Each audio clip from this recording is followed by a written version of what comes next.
Okay, good evening, everyone. Welcome to our Protect Your Privacy webinar. Thank you for joining us this evening.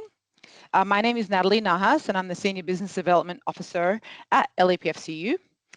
Tonight, you'll learn some practical safety tips and real-life strategies from a retired federal agent and an active on-duty officer.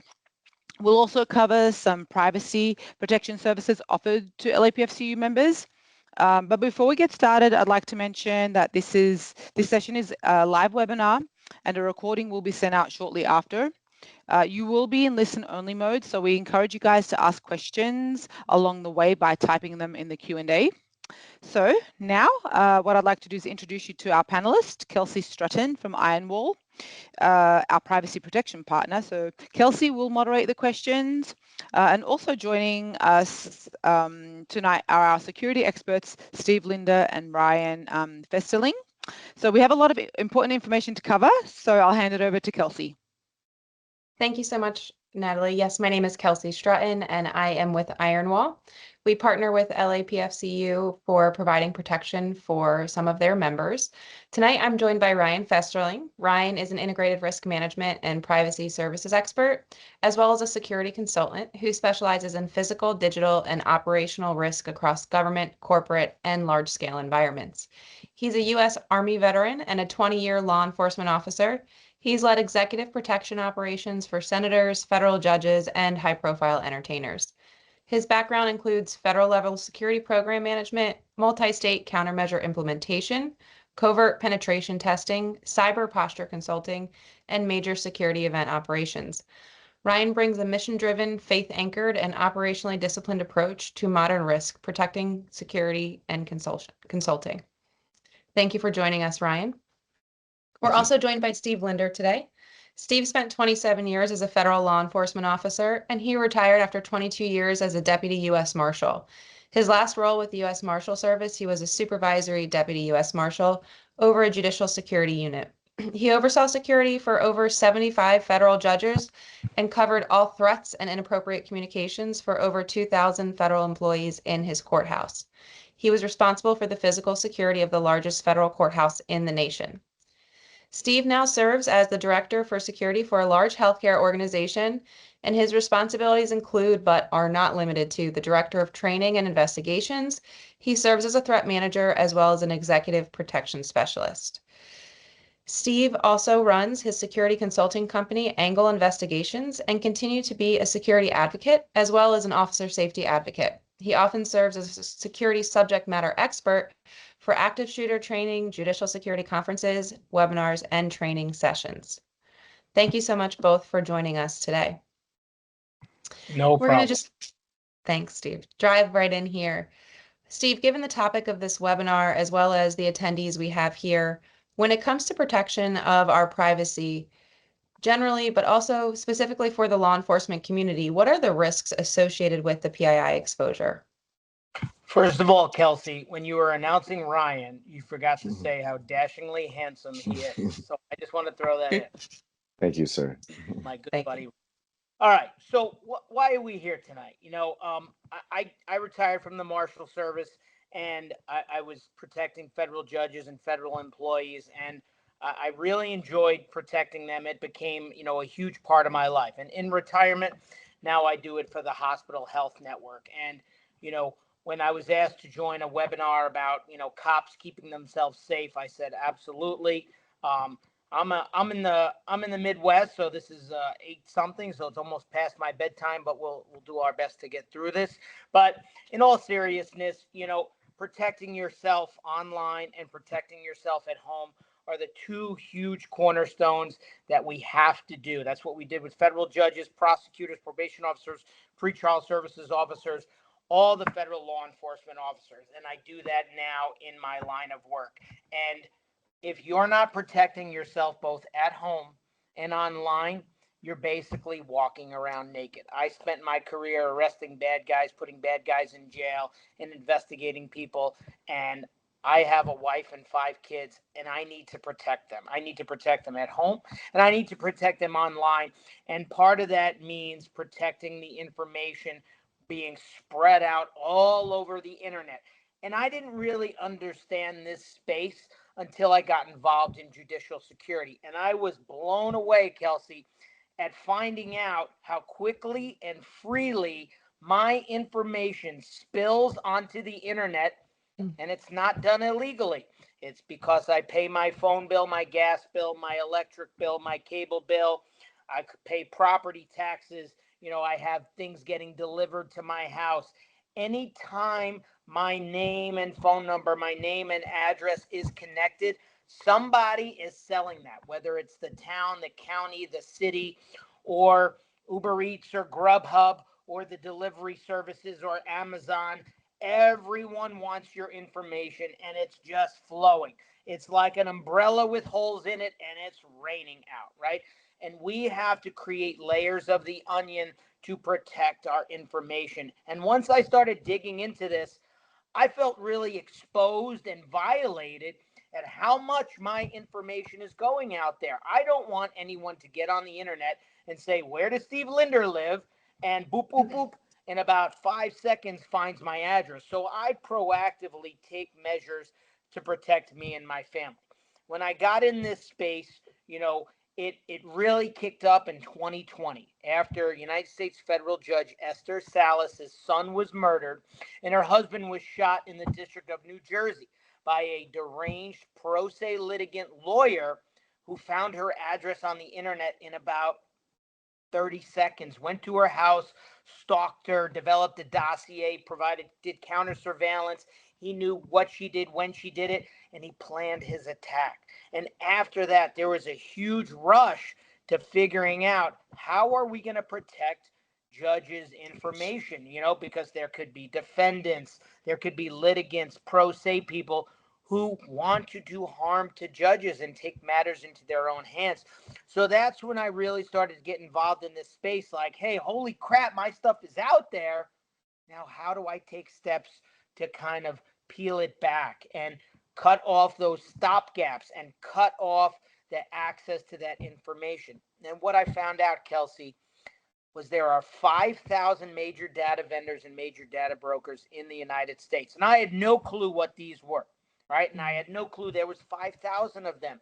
And what these are legal sites, and all they do is collect and harvest your personal information, your PII, your address, your phone number, your date of birth, and publish it. And it's not illegal. And that blew my mind. I was like, how is this okay?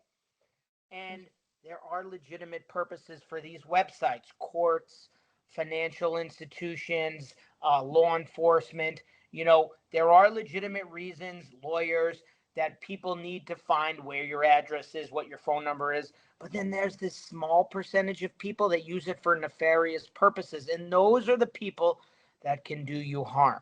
So that's how I got involved in this space. And it wasn't until I came across the company Ironwall that I figured out that there is someone who can get all my information offline. Now, there's other companies out there that do this, and I had experience with other companies, but I have not found a company that does it as efficiently, effectively, and eagerly as Ironwall. And I don't work for Ironwall. This is not an advertisement for Ironwall. I was asked to speak about my knowledge in this. And that's all I'm going to do tonight is tell you guys my experience with this. So that was just a brief overview. Now we can go into your questions and just see where the conversation goes. Yeah, absolutely. Just to kind of add in on that, something we always say here is if it's a service you're getting for free and you're not quite sure how they're making their money, think Gmail, Facebook, Yahoo, Instagram. It's you, it's your data, you're their commodity, you're what they're selling. Best case, our information is out there cheap, but the reality is most times it's just free through a simple Google search. So we touched on it a little bit, but are you comfortable diving into maybe some specific examples that you've seen either in your real life or as you're protecting the judiciary or your protectees now in your current position, how the information is exposed? And then once it's removed, are you clean forever? What's our next step there, 2, 3 months down the line? What I found out about this space was that, if you have a data deletion company like Ironwall or some of the others out there, What they do is they search through the internet and they try to pinpoint and locate exposures of your personal address, your phone number, your information. Then once they do that, they make a request to that major data vendor and say, hey, this is our client. They don't want this published. Take it down. And most of them will comply, right? There is no law unless you're a judicial officer or a law enforcement officer, and different states have different laws. But most of them will comply and take it down. Some of these sites don't want to, they ignore you, they're operating outside the US, and that's where Ironwall's specialty is going after those hard, stubborn removals. Lots of companies can get the easy ones down. Ironwall does an unbelievable job of going after the hard ones and taking it down. And once these come down, unfortunately, the way privacy works and exposures, you could be clean today, tomorrow your information could go back out there. You could have paid a tax bill. You could have ordered Grubhub or Uber Eats, and at the end of the month, they're selling your information. By the way, that's why the rule is at my house, if we're not cooking it, we're not eating it. I want nothing delivered to my house. Amazon goes to the Whole Foods. We pick it up there. My kids, my family, we don't order Uber pickups to our house or Lyft. We do it 2 houses down and an address on a vacant lot or something like that. I don't want my kids being dropped off at my house. I don't want someone coming to get us, right? That is exposing us because they are going to sell that information. The way privacy works is anytime you're paying something or connecting your address, even in the supermarket, when you go and enter the rewards number, they're taking that and they're selling that, right? That's why maybe you shouldn't do that. Those are awards clubs, things like that. Your information will keep flowing onto the internet, and you need an aggressive company to keep searching, searching, searching. One of the things I love from Ironwall is I get these emails every day. We found you here, we took it down. We found you here, we took it down. We searched here, we didn't find you. And that's comforting to me. That tells me that they're working when I'm sleeping. And when I go to work and I'm not home and my kids are here, I can feel confident that I'm not exposed to this stuff. But it is an ongoing process. It's not one and done. The judges often wanted to do this by themselves or have a law clerk, take down the stuff and, send the removal notices. But, that's a tedious process. And for pennies on a dollar, I would rather have a company do it, right? And pick a company that's really good at doing it. Does that answer your question, Kelsey? Yeah, it does. And certainly on the repetition of continued exposure. And really what we see here is not only is there that risk associated to your personal safety, but really with all this information that's out there, much like everything else that's touching, AI is really changing the landscape for what this risk means. We know specifically what we're seeing is with all this information, with AI, it's a lot easier to even do things like phishing emails more personalized and on a mass scale quickly. So it's definitely rippling through all of our security plans. But with these types of online threats and harassments, and as they're getting more sophisticated and more personal, Ryan, I'm wondering if you would be able to provide some insight on how personal threat models should change to adapt to these new technologies. Absolutely, Kelsey. Thank you very much. Steve, everything you said was spot on, 100%. So first, let's break that down, Kelsey, the two. So let's identify what is new in the AI threats that we've seen. And I just want to let everybody know that, I get my information from an intel from specific agencies, three-letter agencies that have direct information about AI, the mitigations, and the cyber posture of all of the United States. So first, we have to realize that attackers still want the same thing: money, data, access, influence, but now AI gives them new capabilities. For one, scale and automation is now uncontrollable. Phishing, scams, harassment can be generated now and customized in bulk. Attackers don't need to be fluent writers or technically skilled. Personalization from public data, which Steve just gave a lot of information on, was public profiles, posts, and data breaches can be minded automatically, right? Public profiles, posts, and data automatically can be pulled. And then messages reference your job, coworkers, family, and any recent activity seem legitimate, can be pulled right from posts. Now AI has what we call high quality fakes or deep fakes and voice cloning. Audio, video, text that mimics your boss, your partner, a colleague can be reduced very quickly. Seeing a face or hearing a familiar voice is no longer strong enough evidence for authenticity. Also, AI's additional capability is persistent targeted harassment. Abusive content can be now auto-generated and then reposted after removal. As Steve said, you take it off, it's going to come back in. Bots now can mass report accounts or flood inboxes and comment sections. So now we're going to assume that these nefarious attackers with better social skills and more believable content. So the odds are getting more stacked upon us. Now, this is how your threat model should now shift. So we're going to think of terms of who might target me and what could they do now that could be easily done before. The old assumption is if a message sounds natural and reference real details about me, then we're good to go. It's probably legitimate. However, now natural language and personalization is no longer proving legitimacy.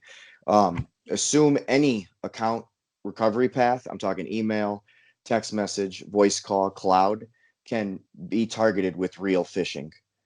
Assume password reuse or multi-factor authentication, MFA, can be exploited using targeted social engineering. Again, just pulling things off of your pictures on the internet that you post. And then assume your leaked data from past breaches is still known to attackers that might use that to gain your trust. Like 3 months later, they can still have that data. Your old assumption about trusting in audio and video and screenshots is no longer, because now everybody can create videos and screenshots through AI. No audio and video evidence can no longer be trusted on its own. Hard stop.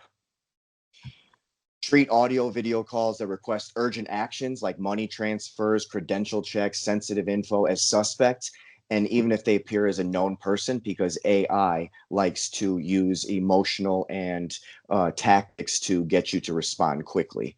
Treat screenshots and proof images untrusted unless independently and intentionally verified. Intentionally verify going through multiple sources.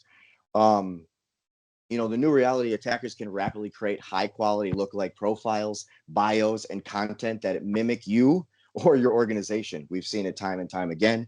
Consider that the risk that someone impersonates you, they're going to damage your reputation, harass you, right? Or mislead coworkers, clients, or family.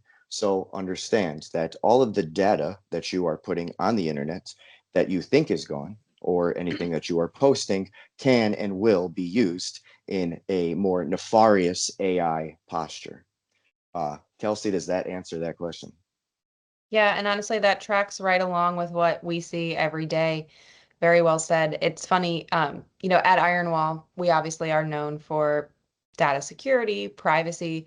We even have seen statistically, once you update your LinkedIn that you have a new role, you're more likely to be targeted for some type of phishing email. Obviously, you're in a new environment. You've just posted semi-personal information, even if it's just a simple role update.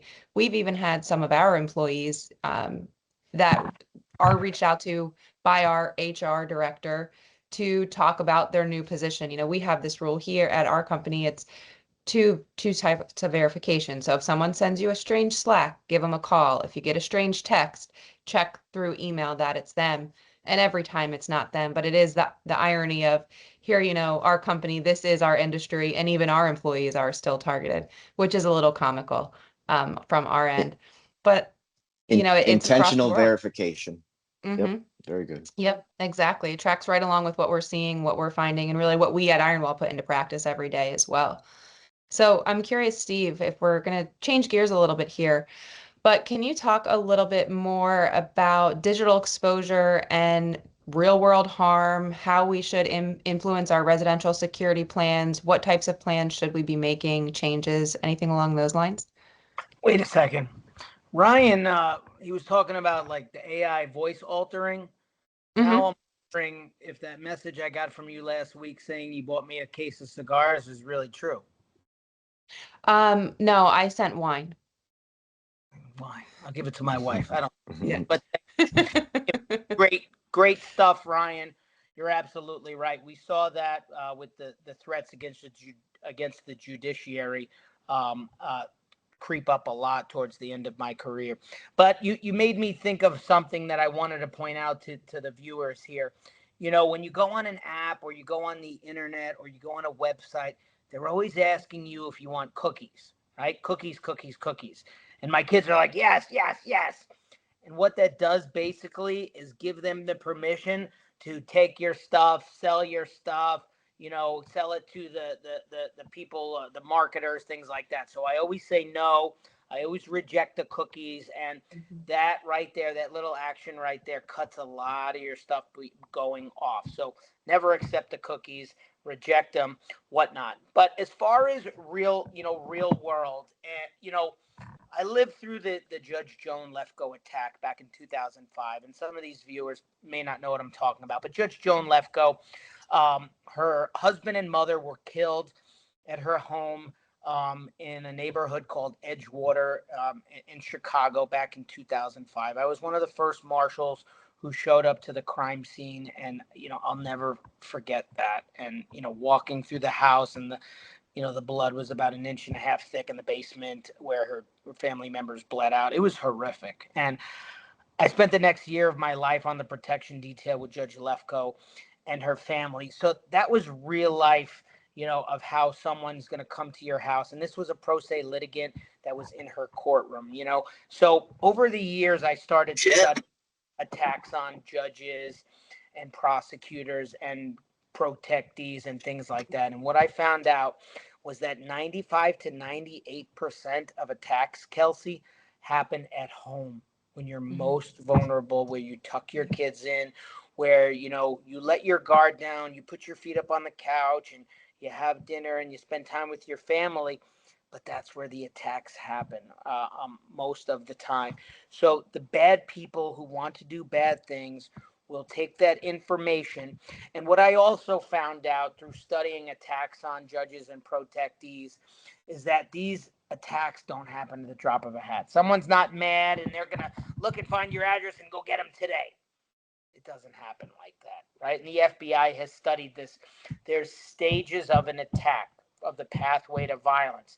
And how it goes is this. The number one is the target acquisition. Who do they have a gripe against? Who do they want to hurt? Who do they want to kill? Officer Smith beat me up and I lost my license and I gave up my guns because of it, and now I'm in jail and I got a DUI, and so I'm going to go after this guy, right? Or Judge so-and-so or whatever. So number one is target acquisition. The second phase of an attack is intelligence gathering. And Kelsey, this is the most important phase. During the intelligence gathering phase is when the nefarious actor will try to find out where you live, what you drive, what your habits are, what your schedule is. That's when they will look for all that information. And we want them to run into a brick wall during the intelligence gathering phase. I've looked everywhere. I can't find where Officer Joe Smith lives. I've tried to follow him home. I can't find it. I've looked online. I can't find his address. And right there might be the cycle is over and they're going somewhere else. If they can't find where you live, because of steps you've taken to protect yourself, the attack might have been quelled right there. If they can find that information, then they move on to the intelligence gathering with the surveillance and the watching.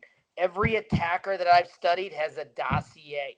They have done counter surveillance, and they're watching and they're watching and they're watching. Roy Den Hollander had a dossier on Judge Esther Salas. He knew what days she worked from home. He knew where she got her coffee. He knew where they went to church. He knew it all from just watching. He had it down to a science. After the intelligence gathering phase is the pre-operational planning. Now they've got the information. They know what they're going to do. Now the dry runs, the swatting calls. How long does it take the cops to get here? Is there an alarm system on the house that I have to defeat? Did they set the alarm, right? Are there school buses? Are there people walking their dogs, right? Where's my best getaway route? Let me time the getaway route, right? Let me plant a hammer or a weapon on their property for me to get. And then execution, right? If we can stop them in the intelligence gathering phase, they can't find our information. They can't find where we live because we've taken steps to redact that. They're coming up with trust in P.O. boxes. They can't find where we live. The attack might be done. Or if they do figure this stuff out, then we've put so many elements of security on our home, which is a whole nother webinar, the alarms, the cameras, the visual deterrence, the fencing, the beware of dog, the motion detectors, the illumination, the video surveillance, the door contacts, the glass breaks, all that other stuff. Maybe they're going to be like, too much to defeat. That's why the residential security is just important as the online security. But we don't want them to have this information, and we want them to look somewhere else. Not that we want them to attack someone else, but we want them to be like, well, I don't have the information. I can't carry out this attack. I can't do it, right? So that's the real world examples. And unfortunately, when people get attacked, they get attacked at home. And that's why we got to protect our info. Absolutely. Yeah, we are absolutely seeing an evolution of threats from, our fortified offices, our police stations, our courthouses, our hospitals, wherever those security teams are and visible into that home-based threat, because that's where everyone's more relaxed and it's the easiest way to affect your message with minimal interference. I will comment, I don't think my children would agree with the rejecting cookies option, but we can take that up later. But even, Vance Bolter, about 2 weeks ago, pled guilty to murder. He was the individual who targeted Melissa Hortman, the Democratic senator in Minnesota. Same thing. When they went into his vehicle, he had a list of other targets and printouts from those people finder sites, from those data broker sites of their home addresses. So this information is out there everywhere and it's impacting all of us. And a lot of us aren't even realizing how big of a profile we have just by accepting those cookies piecemeal. It's every pizza delivery, it's every Amazon delivery, it's every grocery store reward. Ryan, Yep. Is there anything that you're thinking you wanted to add on from that? I know Steve and I kind of ranted a little there. Well, so Steve and I once upon a time did do residential security assessments together all across the state of Illinois for several federal judges. And one thing that I can say about securing, it's your castle, right? So if you look at it that way, it has to be fortified. Every access point should have multiple layers. Your castle should be like an onion, right? Lock door, illumination, lock doors, alarm on the doors, or alarm inside, like a motion alarm, and then video surveillance cameras at least the minimum. Your access points, if you have a front door, should be there. Ring, or as I would now like to push, of less internet based and go more of hardline devices. They cost a little bit more money.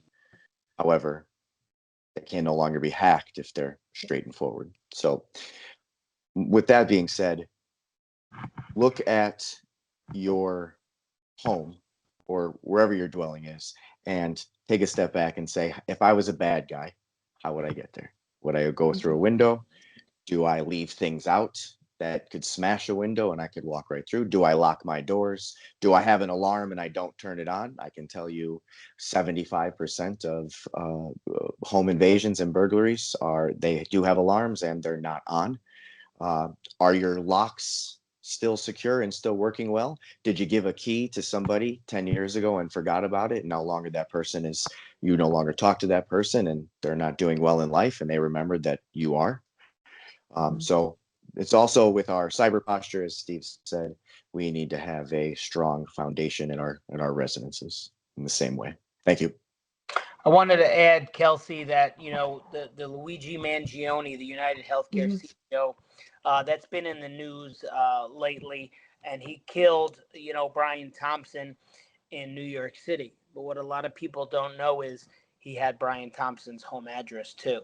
So that was just Plan B or maybe Plan C, but he had that information. But I think he wanted to, go for the dramatic, and maybe the escape route was easier. But he could have done it at home too.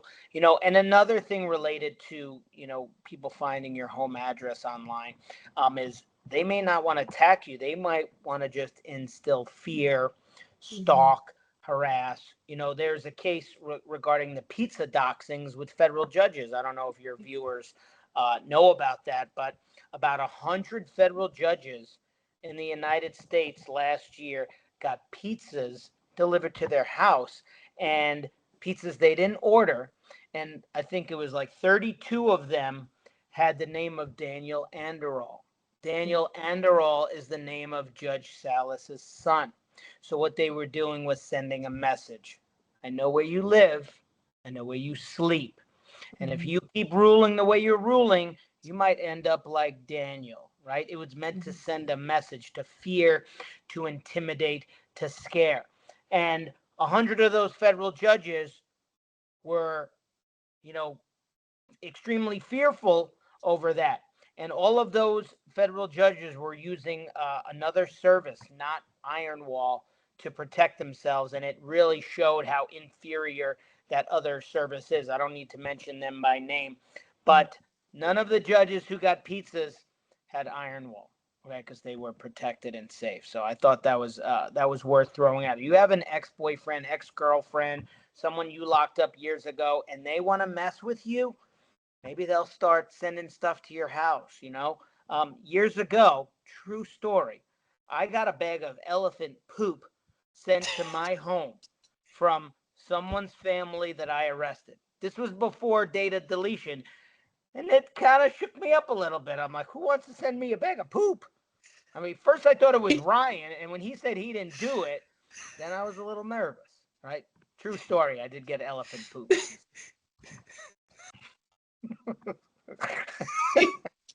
What, that wasn't a webinar calendar? Elephant poop? Did not have that on my plan for this evening. But also circling back to what Ryan said, talking about looking at your home as an attacker would, do a simple Google search of yourself, see what's out there, see what you can find. Look at your home. Kind of the most unsettling thing.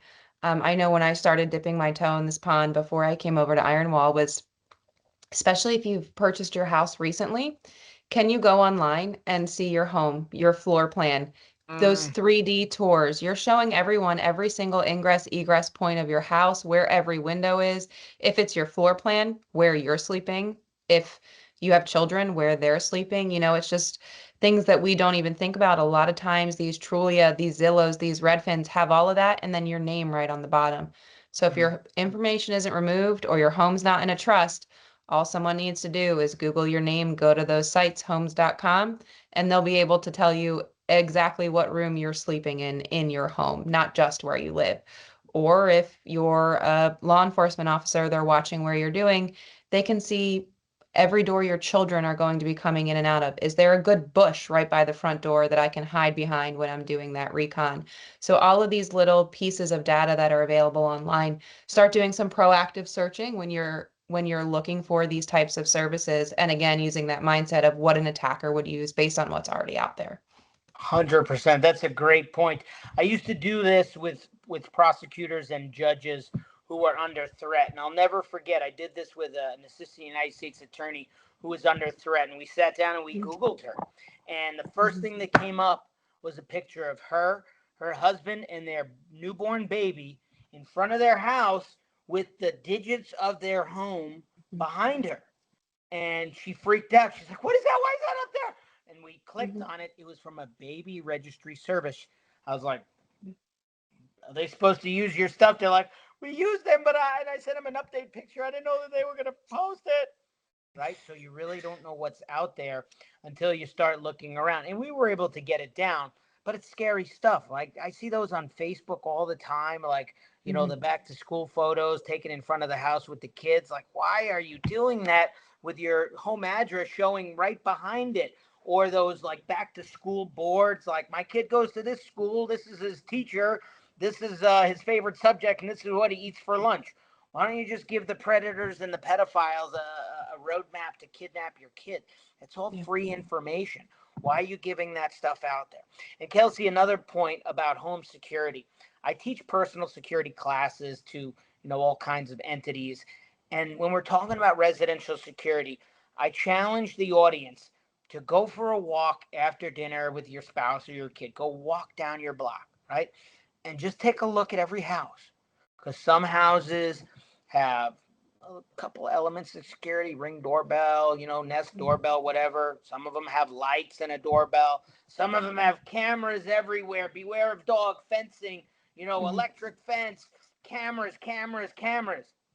And some houses have nothing at all, right?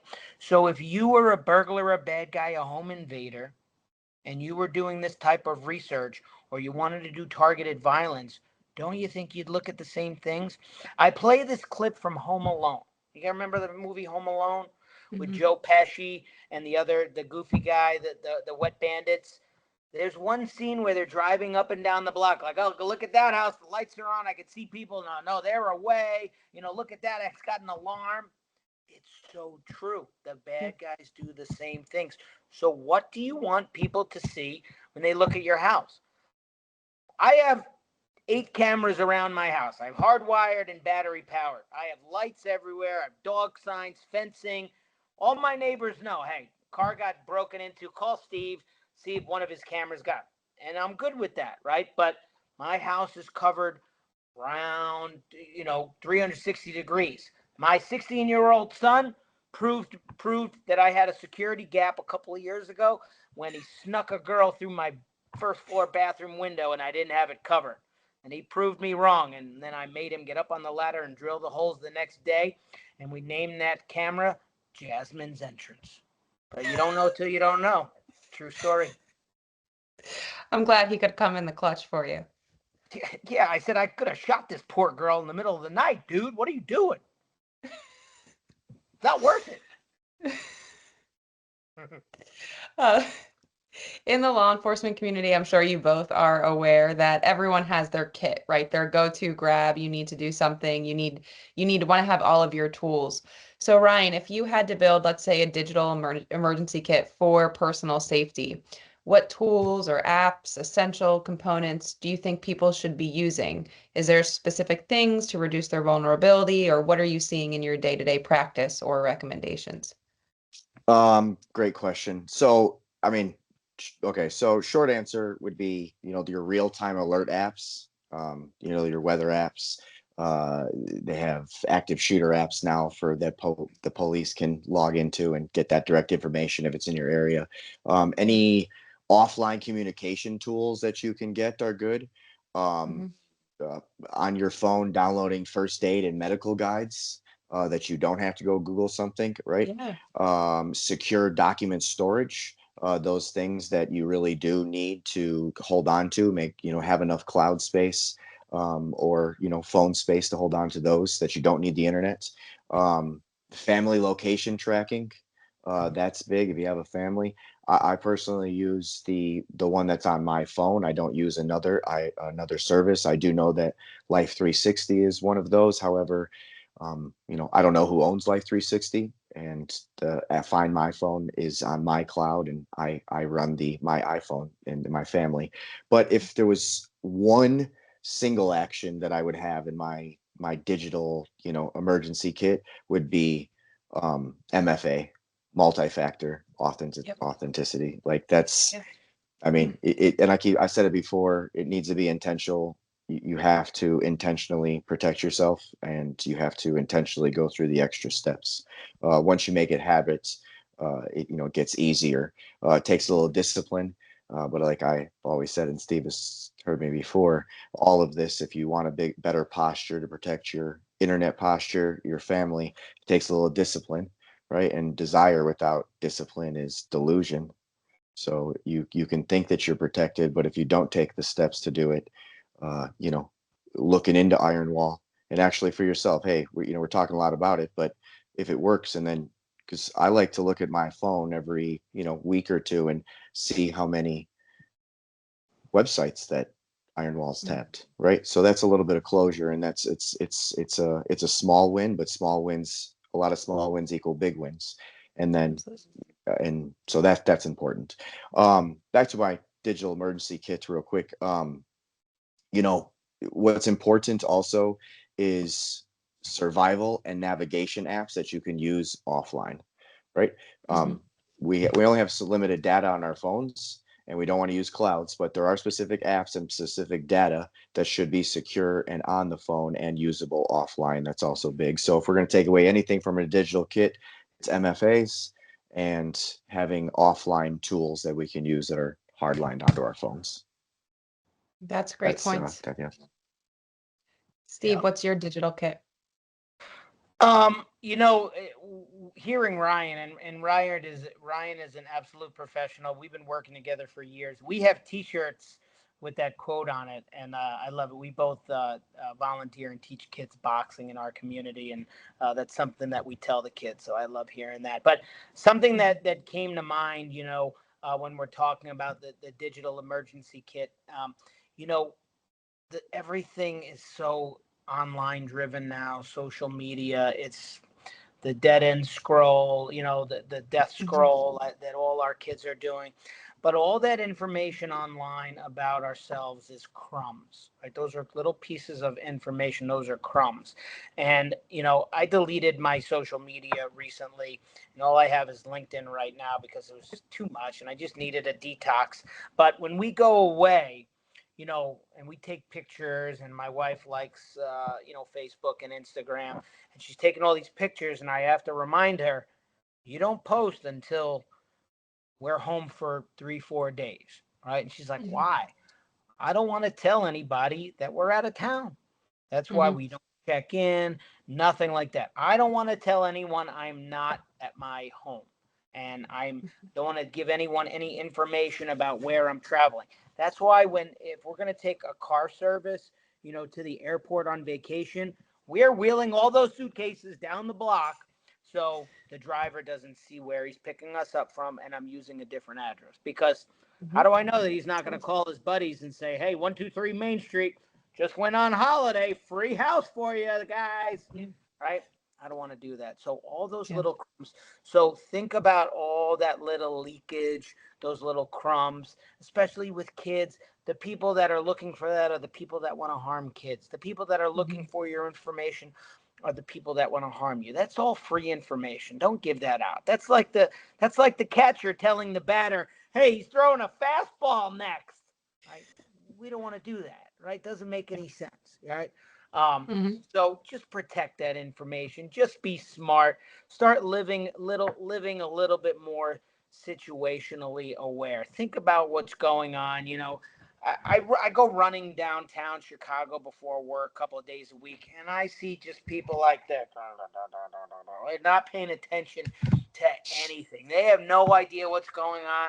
They got headphones in. They're taking away their audio, taking away their visual. And, what are you paying attention to? You're on autopilot. You can't see, you can't hear anything. How are you going to stop an attack, right? We don't want to live like that with our home or our personal information online. Unfortunately, that's the world we live in, and you got to protect this stuff. You got to put onions around yourself and protect your stuff. So that's my digital kit. I got to talk to my kids and my family about, living a little smarter.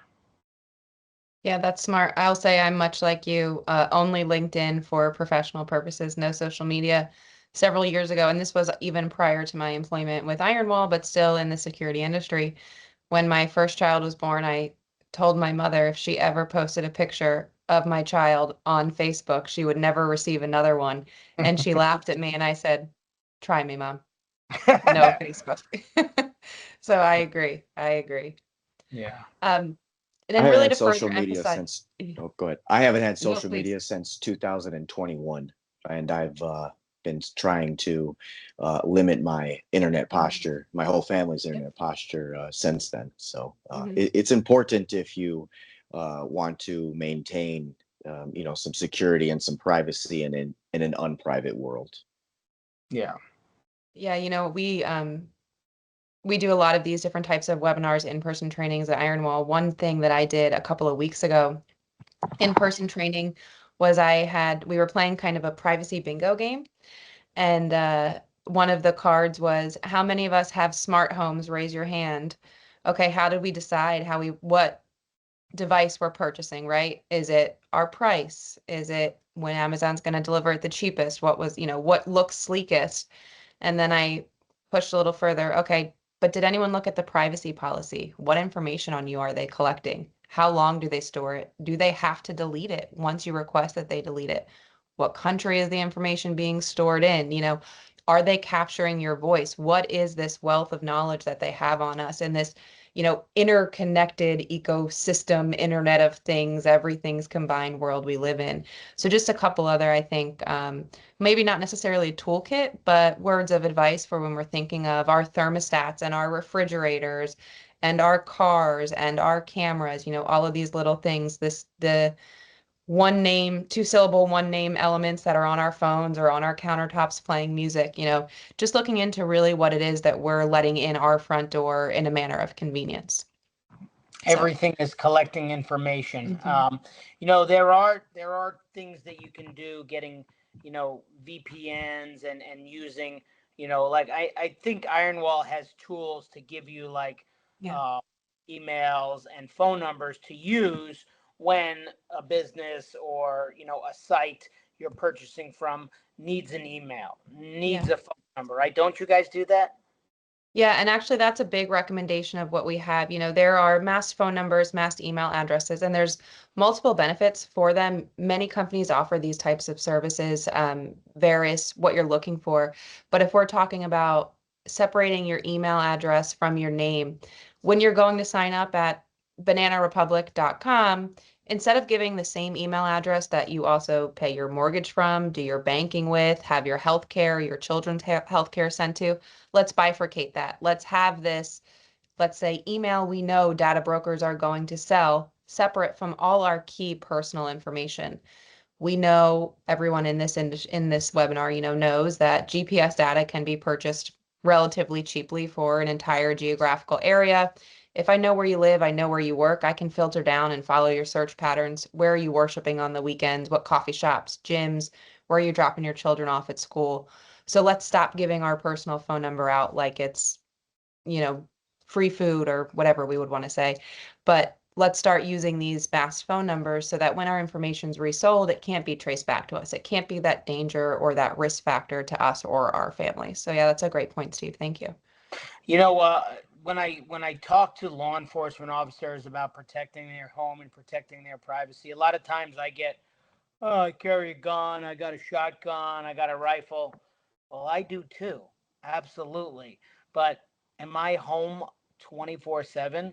Am I going to be here every second of every day? No, I mean, I don't live in a war zone, and I don't want to have to protect my home like it's going to get attacked. I don't want that information to be out there, right? So if your viewers have the attitude, I'm a cop, I got a gun, I'm fine, it's not the way to live. It's pennies on the dollar to get data deletion to protect yourself. The alarms and cameras you're going to get are worth it. If any of your viewers have questions about alarms and cameras and what brands to use, there's are big differences at the brands out there.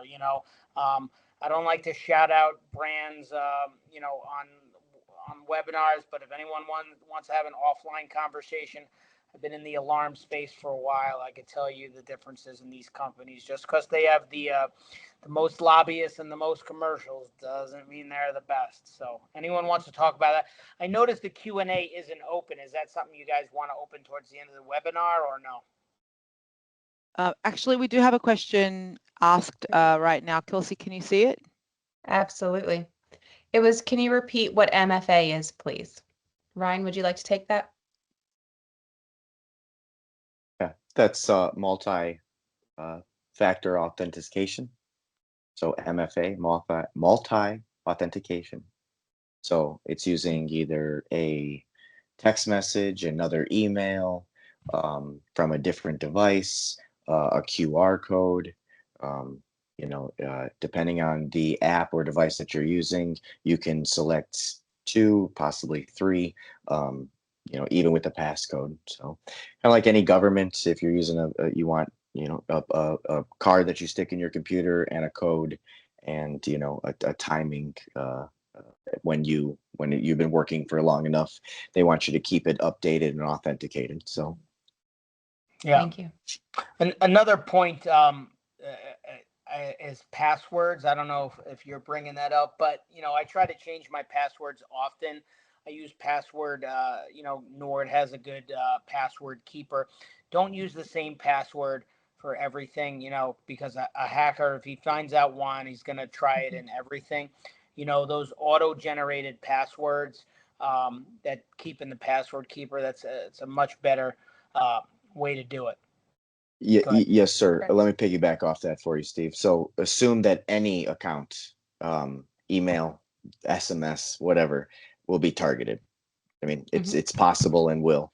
And then any password that you reuse or you don't have an MFA, right? And again, that's multi-factor authentication, could be exploited, like any one that you've been using. And then your leaked data, if it was out there, it's probably still remains out there. So anything you had a password before, just keep changing them. So Absolutely. that's a big one. Yeah. There's I don't know the exact statistics off my head, but the generalization gives enough of the emphasis on those about 16-digit passwords that we make up, that we try to remember. If you put it into a password hacking system, it's less than 3 weeks. I want to say it sits around 20 to 22 days for a system to hack it. If you have those 18 to 20 truly truly randomized passwords, uppercase, lowercase, number, special character, it's into the billions of years that it takes to hack those. So when we're talking about password managers and generating those strong, unique passwords, that's absolutely great.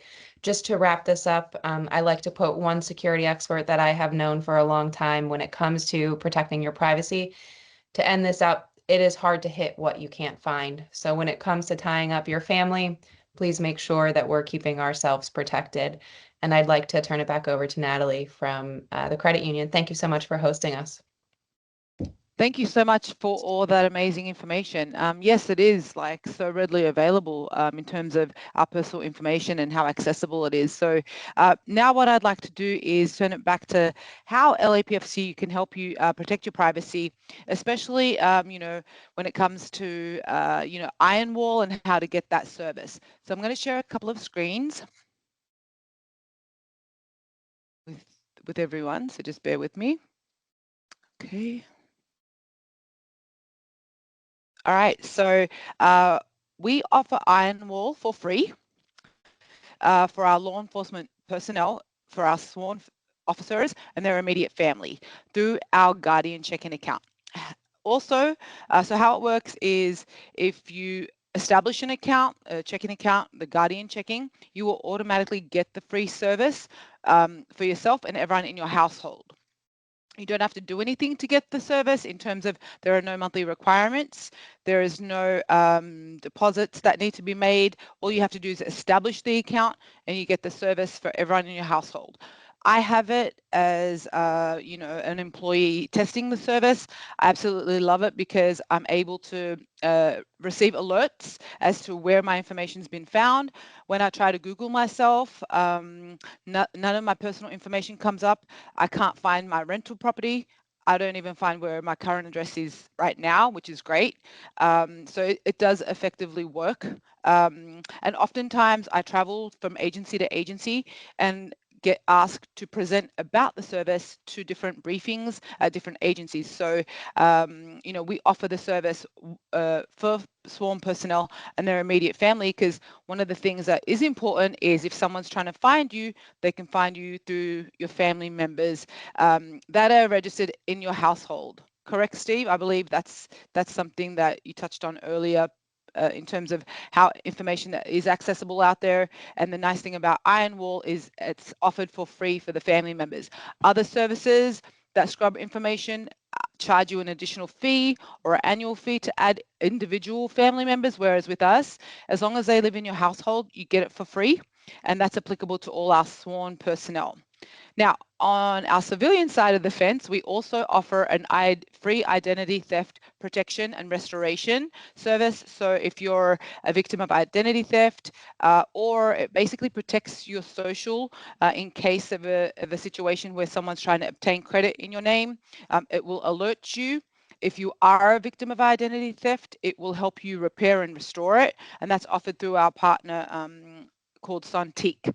Now, Many of you guys that are in the session possibly have existing checking accounts and are unsure which one you fall into. So it's really easy to switch over from either our other checking accounts to the Guardian. The account number stays the same, deductions remain the same. The only thing that changes is that we verify that you are wanting the change, and then it's done pretty much overnight. Then you get an email. The email prompts you to register for Ironwall, and you just register everyone in your household. Once you're in there, there is a website portal that you can continuously log into. You can set up alerts whether you want to be notified monthly, weekly of alerts, or daily. I don't have mine set on daily. I'm not that popular, but again, however you like it, you can set it up. Obviously, I've listed, there's a URL here that highlights our Guardian checking in totality on our website. So I encourage you guys to take a look at it, as either after the webinar, or you guys can contact me directly. Yep, Steve, you want to chime in? This is free if you have a checking account. That's crazy. I didn't even know that. I was just on a meeting with another data deletion company, and they were trying to sell me a license for $5,000 for one of the people in my organization, and then to add his wife, it was another $2,500 to do exactly what you're doing for your members, probably better than this service for free. Kelsey didn't tell me they got this free. That's an unbelievable deal, and I'm not like trying to sell your stuff. I'm just blown away that you're giving it away for free. That's crazy, but good for your members. That's awesome. Yeah, I mean, being a credit union only law enforcement, the fact that we exist to serve one audience, right? So that's our added way of giving more value for our membership, besides offering low rates on loans, higher rates on deposits. We see value in this for our members in terms of protecting their privacy. And that's why we've taken a lot of steps to make sure that it is free for not only them, but their immediate family as well. So again, that's applicable to Ironwall for sworn personnel. The civilian members also receive a similar service, but it's more geared towards their social, in terms of if someone's trying to, hack or apply for anything credit-wise, or take out a lease on a property in their name, that type of thing. So that's phenomenal. You have a Chicago office by any chance? Chicago Credit Union? That's crazy. Right now we're based in Southern California, so that's our field of membership, just within agencies down this way. But wow, you never know. Impressive. Very impressive. Thank you. So moving right along, if you're not sworn or civilian personnel, we do also offer services for all members, and basically we have a free unlimited 24/7 fraud resolution assistance line via Life Stages, and pretty much we'll give you discounts for members that are not civilian or sworn through our ID fraud monitoring service. So obviously there's something for everyone, because we know our membership is comprised of active sworn, retired, civilian personnel and their immediate families. So we try to make sure that everyone gets a piece of protection. Now, for more information on if you qualify, if you're unsure which type of checking account you may have, you guys can call the 877 number. You can hover over this QR code, or you can reach out to me directly, and we can discuss how we go about changing it. And it's really easy. If you have our mobile banking app, you can do the checking account change to a Guardian checking in the mobile app. It's really easy process. So aside from that, that's all I have from the credit union. Again, my name's Natalie Nahas, and I just want to say thank you to our guest speakers this evening. I don't believe we have any other questions. I don't see here, but I just want to say thank you guys for all the valuable information. I learned a lot, and a recording of this session will be available and sent out shortly. Thank you for the opportunity. So thank you, everyone. To talk to your members. Thank you. Take care and have a great evening. Bye, guys.